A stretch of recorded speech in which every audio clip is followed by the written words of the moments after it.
Now, am I going to hear it?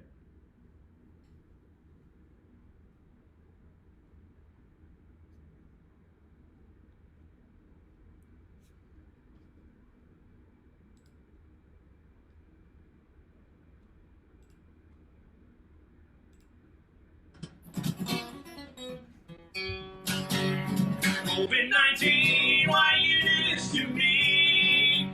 I really don't like being stuck in quarantine. I have no toilet paper, I don't even have a snack.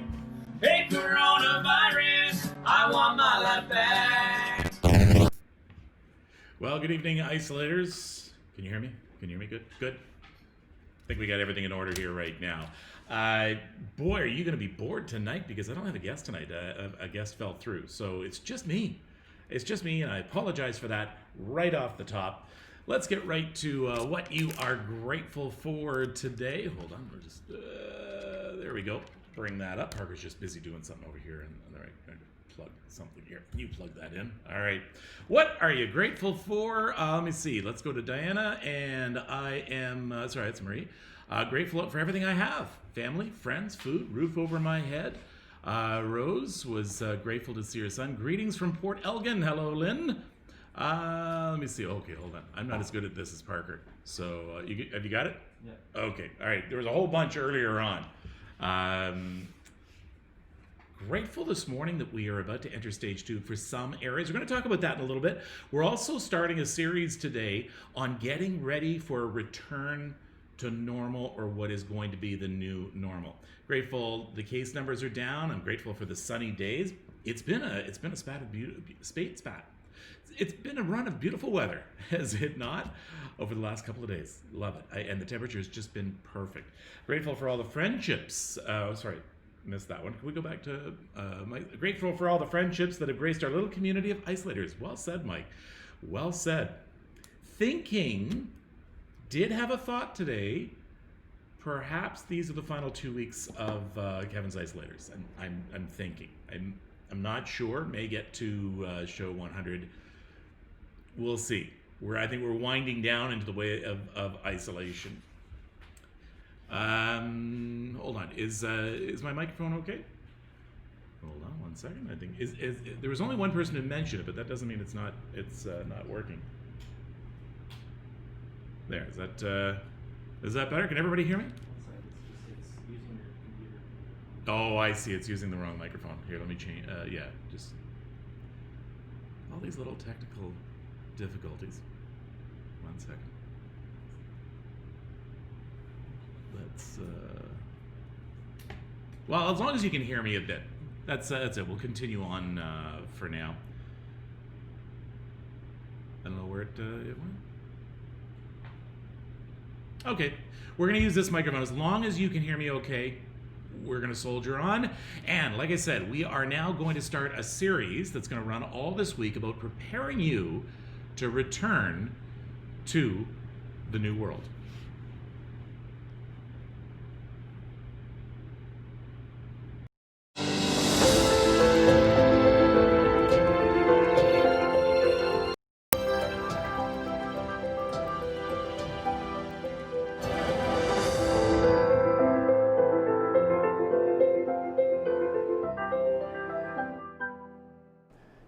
Okay, I think Parker did it.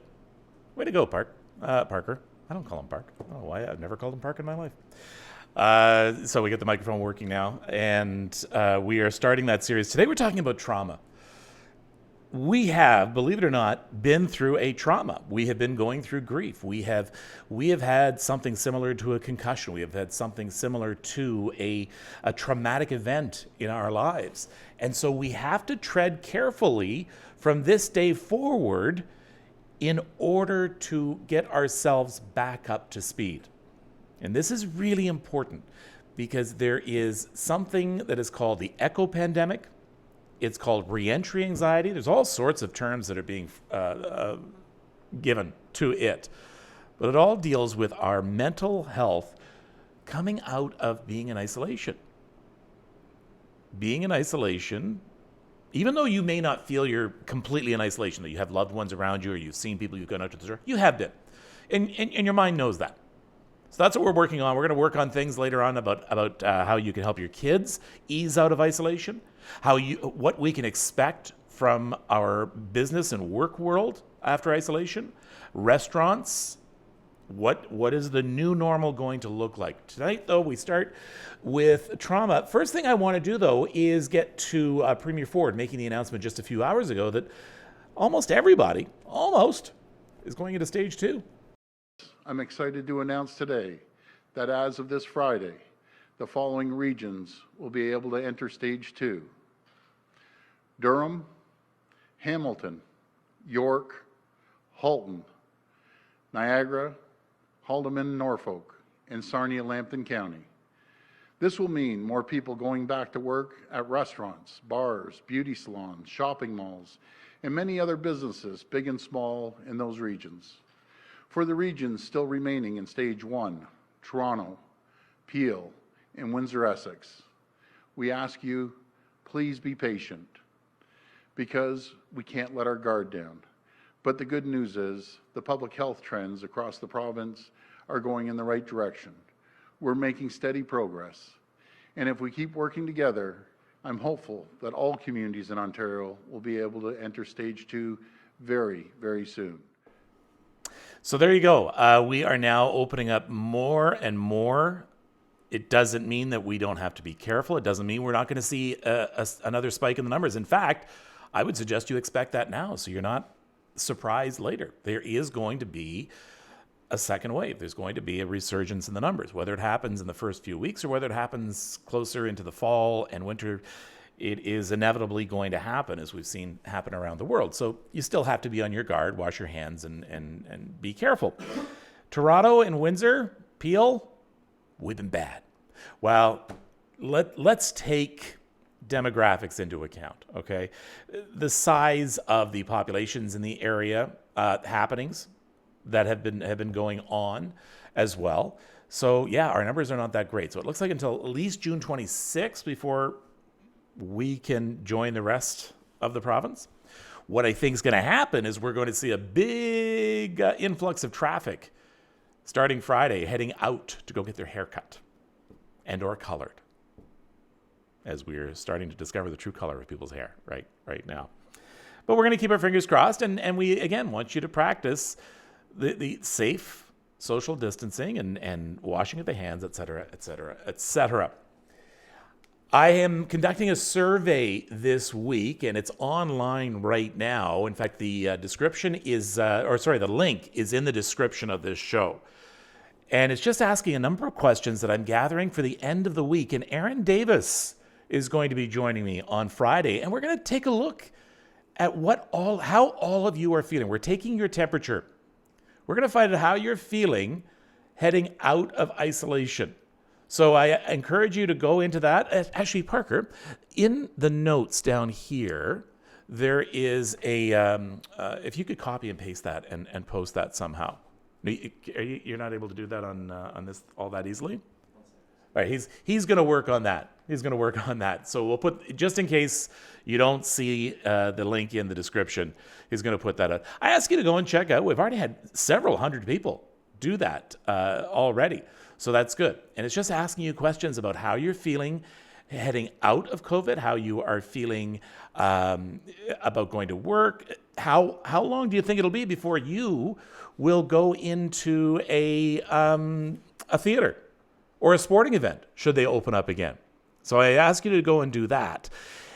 You know what was really interesting was that I've been planning this week for quite a while now. And today was going to be the start of the day. And today was dealing with the trauma brought out about COVID and how you can better prepare yourself. So coincidentally, hold on one sec. Coincidentally, an article came out in Time magazine this afternoon. Take a look at this one. It is How to Soothe Your Re-Entry Anxiety as COVID-19 Lockdowns Lift. I'm thinking like time, or they're taking my stuff. No, I think it's a sort of a natural progression if you've been following this and doing this story. But very interesting suggestions, and I'm glad they did have that because it gives me some really useful and important information to pass on to you, because the time to start preparing for the end of isolation is right now. Okay, and that becomes apparent in the list that they have given. Now, this list comes from the University of Pennsylvania's medical School of Medicine, I should say. So, re-entry anxiety, and we'll go through these one by one.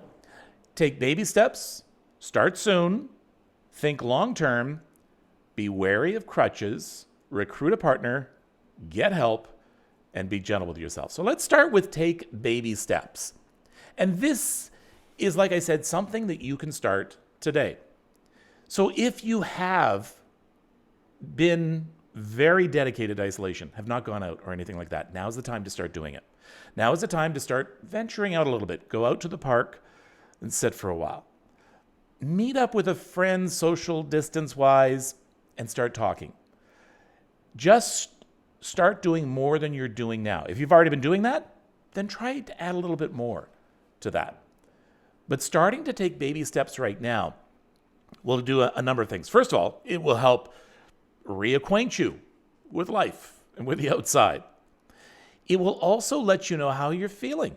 You may be surprised, and I'd love to hear from you if you do get this feeling. You may be surprised when you get out there that all of a sudden you can't believe how anxious you are. You have been in isolation. You have been sequestered away from many, many people and activities and just the energy of day-to-day life. So don't expect you're going to go out there and be just fine and pick up where you left off.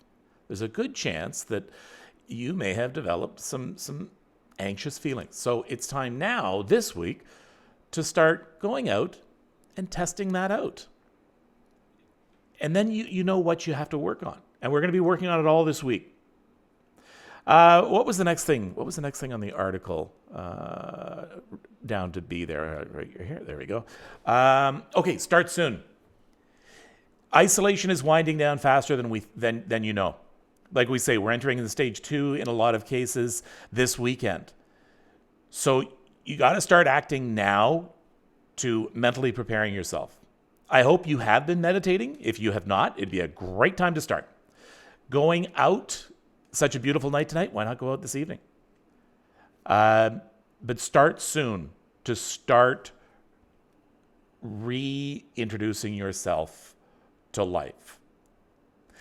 Think long term. So this is not just a matter of how are you going to do this weekend? How are you going to do next week? But how are you are setting yourself up now for how you are going to deal with the new normal. So you are setting up your guidelines. What is it going to be like if all of a sudden you're caught in an elevator with 7 people? Or if you find yourself right beside someone on the subway or the bus. So you are now working to set yourself up for that. So you're thinking long term. It's not just about how you're going to act next week. It's how you are going to act in the new normal from now on. Because the old normal's gone. Be wary of crutches. What that means is, okay, you know what? I've been washing my hands. That's sort of the way that I've been fighting things off. I've been using hand sanitizer like crazy. Okay, that's good. That's great. But don't just lean on that. You've got to think big picture now. You got to be thinking what you've learned over the last few months about not touching your face, coughing into your elbow, and keeping your hands washed after you use the washroom, no matter what. We should have been doing that years ago if you hadn't. So don't let the crutches, don't use crutches that you use during isolation. Make them part of your life. Make them part of a lifestyle. Recruit a partner. Misery loves company, doesn't it? So does re-entry. It loves company. Find someone who is in a similar situation to you. Now, of course, an obvious choice would be a spouse, a loved one, but a friend, somebody who's in the same sort of situation as you. And just say, you know what? I need you to be my partner right now. I need to tell you if I'm having some anxious moments and vice versa. I need to tell you how I'm feeling, and I want to share some tricks that I'm doing.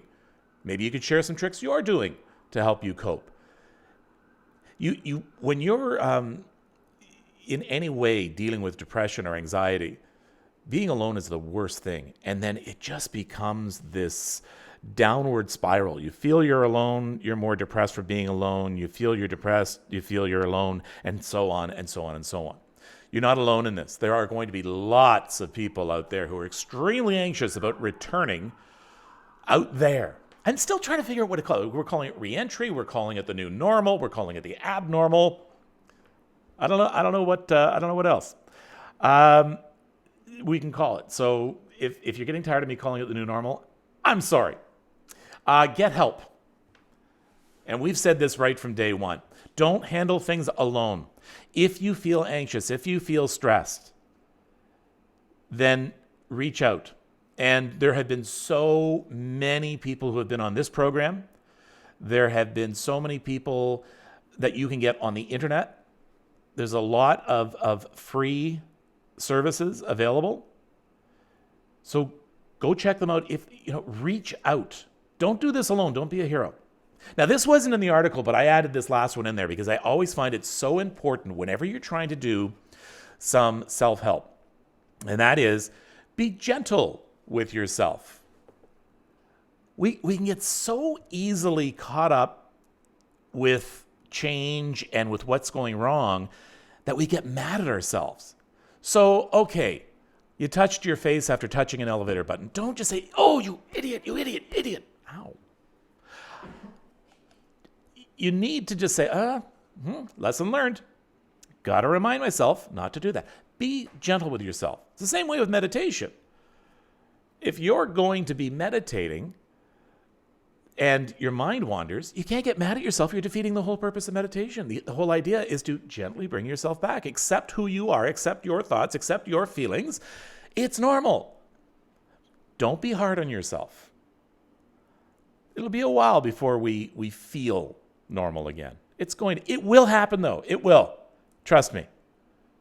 We may just adjust to the new normal, but we're going to feel normal again. We are going to someday feel, okay, this is all normal. This is good. I can cope. So I need you to look at that. That's your goal. That's what you're thinking about off in the future right now. So keep your eye on that and gently guide yourself towards that direction. The same rules apply, though, that I would strongly suggest. Turn off the news. Just watch the news 5-10 minutes a day. Try not to dwell on it in your social media. So limit your time looking at your news feeds. Also, try and avoid the negativity. For a lot of you, you've done a great job, and it feels better, doesn't it? So try and avoid negativity. Don't post negative things. Don't repost negative things. Don't complain all the time. It's okay to complain, but don't complain all the time about everything. And remember the one thing that we've learned at the beginning of this show, and that is what you're grateful for. It was funny. I realize now as I'm doing that, I'm walking along now, and I'm now noticing things I didn't notice before. I was walking up University Avenue yesterday, just across from Princess Margaret. And I was looking at the traffic, and then I looked over to the right, and there was this single most beautiful rose that was growing somewhere. And it caught my eye, and it made me smile. I could have looked at University Avenue and the cars and all that. No, I looked, and I noticed this beautiful rose in a forest of cement. And it made me happy. It made me happy. So try and notice the good. Try and keep that positive feeling going. And whatever you could do. And remind people of that. Hey, listen, sir, ma'am, I'd rather you didn't send me this stuff because I don't want any negativity right now. Now, I'm not saying hide from the realities that are the world today. There are many important issues and issues that you need to be concerned about and be informed of. So you can still do that responsibly.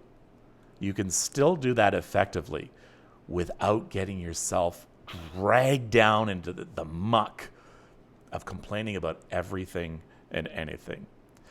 Okay, let us go to some of your comments. That's amazing, Kevin. The little things I'm grateful for on a daily basis, the unexpected. Look for them, right, Shauna? Look for them. My biggest fear, the nurses, doctors, paramedics who've been hyper alert mode won't get the help they need. I think many are about to crash once they can slow down. All the more reason to stay informed, right? We need to watch out for them. They watched out for us. It's now our turn to take care of them.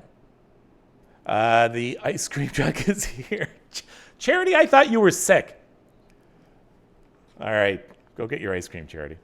That's nice, right? I love the ice cream truck. I really do. It's just it just speaks volume. Negativity is so harmful. You are so right. Can we go back? I'm sorry. Sorry. Negativity is so harmful. I always see the positive side. Took practice, but it works. No monkey mind. It does take practice, right, Yvonne? It really does take practice, but it works. I think it was probably 5-6 years ago that I decided every morning I'm going to try and think of something I'm grateful for. And it took a long time. And I honestly really don't think it became entrenched in my mind. It became a habit until just recently. But it is a habit, and it's a wonderful habit. And it's wonderful to be able to look at things and not always think the worst. And it's so important when you are living with depression or anxiety. There were kids on our lawn of our building flying kites today. It put a smile on my face. Kites. Love kites. That's nice, right? So carefree. And little things like that will put a smile on your face, right? You could look at them and say, hey, you kids, be quiet. Get off the grass. Nah. I mean, it drives me around the bend. I'm sorry. And if you're one of these people that complain, I apologize. But calling bylaw officers and police on kids who are playing basketball and hockey or whatever on the street in front, you know what? Yeah, it's a little bit of noise. It can be annoying. That's life. And it's wonderful. Let me see. Lori said, I didn't like traffic. I didn't miss it. Well, Lori, who knows? This is going to be interesting. Is everybody, when we get back into the stream, is everybody going to go back to work, or are there going to be a significant number of people who have changed their lifestyle, working from home, working off hours? What's going to happen the first rush hour you get into? It's going to drive you bonkers. We've been able to scoot around this city like crazy. So it's going to drive you bonkers. Tomorrow, by the way, I have a professor on from the University of Toronto. We're going to be talking about what we can expect from the business of tomorrow. So what do you need to know if you do have a job? What do you need to know about what has changed, what's going to change, and what we need to do to sustain that change? Are we going to see the world of online shopping get bigger and bigger and bigger? Are we going to see more of our old mom and pop operations close down, not able to compete? So that'll be interesting tomorrow. So if we're going to talk about retail, business, and what the new world of work is. All right, what else is on your mind right now? I could see. Okay, I could see business opening at strategic times to avoid rush hour. Staggering opening times, staggering working hours would be great. I have a mom and 4 baby robins above the light on my back deck. So cute. Yeah, that's always nice. That's always such a great experience to have birds nest and everything is okay. What else? If you're positive, you can pass it on. Even a negative person will do it without knowing they did. That's right. There's been a lot of discussion about asymptomatic people. So even if you don't think you've been with someone who may have contracted COVID-19 or you don't think you're sick from it, act as though you are, as far as keeping your hands washed and about the social distancing. That's really, really important to do. I've been doing volunteer work since it started. That was from Tammy, but I won't stop when this COVID is over. So I love doing this. That's fantastic. Hopefully there's a lot of great habits and things you liked. Eating better, taking time to smell the roses or see the roses. I hope you're going to be able to incorporate that into the new normal. And that's also going to factor into the series this week. What else is on your mind? Always makes me laugh when I remember others can't see me smile under my mask. Yeah, did you see? I saw an article that they are coming out. They've come out with a mask that's transparent, because I never thought about this before. People who lip read have a tough time. They can't see the lip. So if I'm going like this, you can't. If you're lip reading, you can't see what I'm saying. Let me see if I can find that. Transparent mask reading. Okay. There we go. Just pull this up. Oh, you got that right? Oops. Here, I'm going to give it to Parker to he'll put it up on the screen for you. All sorts of things. When I use my facial recognition, when I'm using my bank card, that's been a problem. So I've had to pull the mask down, or you've had to use the code, because facial recognition doesn't work with the mask. So once again, this is the there we go. There it is. That's the facial mask there. It's a transparent mask. Never thought about that. Got to think of everybody, right? I'm not sure what exact kind of material is there to prevent, but I'm keeping my fingers crossed it is an effective material. So that's interesting. That is interesting. Paula has a question. Okay, family, I need suggestion. I find myself panic breathing when I put a mask on. Tried tracing breathing hand. Yeah, okay. All right, Paula. Very common. Very common. And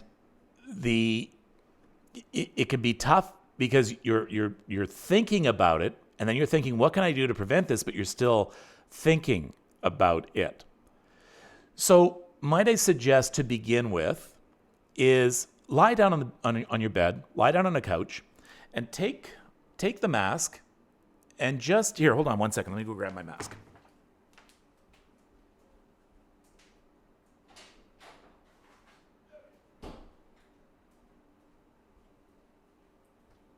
Okay, here you go. So take the mask, lie down, and just don't wrap it around you, but just like that. And just sit there for a while, watch TV, something like that. Just get used to that on your face. Bit by bit, I can see it does feel sometimes very claustrophobic, and then especially if you have glasses, it steams up your glasses. It can be very, very stressful. And the best thing to do is make friends with it right now, because you're going to be using this a lot for your good and for the good of everyone else. Does anybody else have any other ideas for Paula to try and get better wearing that mask? Now, what Paula was talking about was, remember we talked about that breathing exercise. I think Julie Tom had shown us this, is that you breathe in, out. So tracing your hand, in, out. So you're trying to concentrate on just that. Maybe, Paula, if you could have someone help you, so they're telling you, breathe in, breathe in, breathe in, breathe out, breathe out, breathe out. Pam, good suggestion here. Paula, would a face shield be better for you? That's also a chance as well. But having someone guide you through the breathing. Well, Paula, do you have your mask right now? Do you have your mask right now? Twist the earpieces so it allows airflow. Yeah. So, Paula, if you have your mask right now, your family's going to help you here. Okay, we're all going to work at this. We're all going to work with this. All right. Diana, I have 14 masks to match my outfits. Black goes with everything. Let's see. Yes, the 5, 7, 8 breathing cycles. That was what Bryce Wild had talked to us about breathing in for 5, holding it for 7, breathing out for 8 seconds. That is. Okay, yes, I have it. All right, so Paula, I want you to put it on, and I want you to tell me what happens right now. And you're with friends, you're among friends. You're not going to get hurt. It can't kill you. you can always take that mask off. It's okay. So tell me what it's like to put the mask on.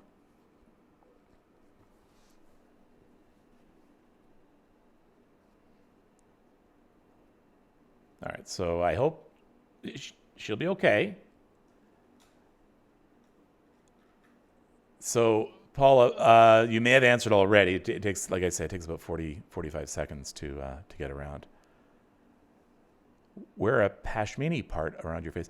Put it under your eyeglass. Oh, like I can't breathe. Okay. So, Paula, I want you right now with the mask on, I want you to pick an object on the other side of the room. Just pick an object right now on the other side of the room. It can be a light, it can be a curtain, it can be a shelf. I want you just to look at that object, okay? Now, I want you to think about that object. What color is it, Paula? And how heavy do you think it is? When's the last time you touched that object? What is that object used for? Do you remember when you first got that object? So what I'm doing, and I'm not gonna try and fool you. I'm just trying to say, okay, this is not going to hurt you. That's not going to hurt you, okay? And yeah. So what I'm trying to say to you is, just tell your mind it's okay. I'm busy thinking about something else right now. Now, that Carol brings up a good point. What is your mask made of? Not all masks are created equal. Some of them are pretty cheap. Some of them have a weird material. But I'm guessing that Paula, I tell you what, when I went indoor parachuting, I couldn't breathe. My son had a great time. I couldn't go out there. I went out and I could not breathe at all. Everyone else had no problem breathing. Yeah, it can be psychological sometimes. So Paula, you're not alone, and it's not silly, but you're going to need this a lot. So you got to start making friends with it. It's an N95. Okay, that's a decent mask. It is harder to breathe through. You may, Paula, want to consider getting a flimsier mask for now. Get used to it. A bandana. A lot of people are using the ones that just sort of tie around. Brenda says, I've heard it kills off brain cells. You know what? I don't think it does. I'm pretty sure it does not. Stop with the conspiracy theories.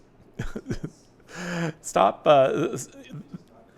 No, and COVID was not caused by. Oh, I see. Some people think that it causes CO poisoning. You know what the most it's going to do for CO2 poisoning? You know what the most it's going to do to you? It's going to make you tired. Because breathing in CO2 does make you a little bit more drowsy. That's why when you're hyperventilating and you breathe into a bag, it's because the CO2 is just supposed to calm you down. So it will make you feel a little more lazy, a little more lethargic, and if that happens, just breathe. You don't have to have this on 24/7. You have to have it on when you're shopping, when you're around people, when you're around things that you can touch that could spread an infection, a virus, anything like that. So, Paula, you don't have to wear it all the time. But, Paula, I want you to keep at it. It's for your good and for the good of many others. And you know what? Look what Paula did. Paula reached out for help. So don't take this stuff on yourself. What else do we have here? So Mike Robbins said use some tissue over your nose and mouth, Paula, just to get used to something over your face. It also can be a little stressful because you know why you're wearing this. It's weird, right? It's weird. It looks like some sci-fi movie. All of a sudden we're wearing masks because we're afraid of getting sick. Let's see. Let me see. What else do we have here? What else we got, Parker? Hold on. Lay people don't use the N95 properly anyway. Save them for those who need it. Yeah, it is good. A lot of people have been encouraging you to get the N95, but yeah, you have to be properly tested. You have to properly fitted for that and fit tested as well. So that's great. Okay. Anything else before we call it a day? Tomorrow, don't forget, we're going to continue on with our series about getting you into your new world. And we're going to talk about going back to work and what we can expect from that and how we can prepare ourselves for that. So here is your homework. Let's go back to the list, shall we? List A. We good, Parker? There we go. Let's go back. And these are the things you should start tonight if you have not already. Taking baby steps. That means whatever you've done now as far as isolation goes. So if you've gone for walks and things like that, okay, now you need to go further afield. If you haven't gone for any walks, now you need to go for some walks. But start with baby steps. Don't all of a sudden decide that next Friday or on Friday when the mall reopens that you're just going to go right into the mall. Start soon. This is not something you need to put off. This is something you can do right now, and for your own mental health. You may not even know it. And the best time to address any mental health problems is before they start. I always tell people, they ask me, how did you get rid of your anxiety attacks and your panic attacks? I did because I recognize them before they start. And then you can do something about them. Forget about it if you're into an anxiety attack trying to stop it. You just have to let it happen. There is no way to stop a panic attack or an anxiety attack. So you have to start now. But think long term. You're not just doing this to get back into the new normal. You're doing what you're doing, setting yourself a goal for life, setting yourself a path for life. You are, if you've been eating better, keep eating better. That's long term. If you've been meditating, keep meditating. That's long term. Next on the list, be wary of crutches. So don't lean on things like your mask. Don't lean on the hand washing. That you're worried if you don't do this, it's all going to be over. Recruit a partner. Talk to someone. Make a friend. Make a partner. This works in Alcoholics Anonymous. You have a sponsor. You have someone who you can call and say, I'm feeling weak right now. I need some help. And the reason they do that is because it works. So you're no different right now as far as just needing some help once in a while. And then get help. If you need help, get help. Don't put it off. It doesn't mean you have to go see a psychiatrist at $200 an hour. Start with the internet. Start looking up, CAMH has some great sites. We've had on this program the people from Mind Beacon. I would strongly suggest you check them out because actually the Ontario government is paying for it now. You can have your own digital online mental health kit, your own personalized one. It was Mind Beacon. Google them. And finally, be gentle with yourself. There's going to be setbacks. You're going to do something or you're going to feel bad about something. You may even get sick. Be gentle with yourself. It's okay. It's okay. As CMHA, yes, Jen, you're right. Canadian Mental Health Association is also fantastic. Just look up any of these. That's a great place to start. Personally, I'm not a huge fan of psychiatrists. I've been to psychiatrists. I've been to counselors. I mean, I've had some wonderful ones. I've had some, I'll tell you, I had this one doctor one psychiatrist at St. Joe's who was the best in the biz, the best there is. But essentially, I found that taking charge of your own mental health and doing things, with, being your own advocate, sometimes it's more effective than spending $200 an hour every week for 10 years. Just be your own advocate. It will happen. Be gentle with yourself. Okay. Charity's leaving us now, so that must mean we're done. We're leaving. So I want to thank everyone for joining me this evening. I know it was sort of boring to listen to me ramble on. Tomorrow, I have a guest from Being with the Isolators, and I have Joy's book. Take walks, stay off social media, play games instead. Looking after my health better. Carol James is a star isolator. Have we got a ta-da, Parker? Just good. All right. There you go. That's for you, Carol. That was not for you. Good for you. I'm so glad to hear that. And you know what? Carol, 5 years from now, is going to love Carol 2020 for doing all that. Trust me. So thank you very much, and we will see you again tomorrow. Until then, take care of yourself and take care of each other.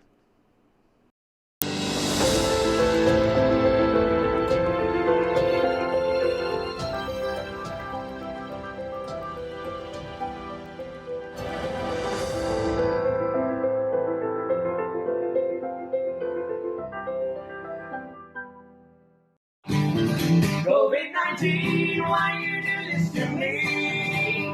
I really don't like being stuck in quarantine. I have no toilet paper, I don't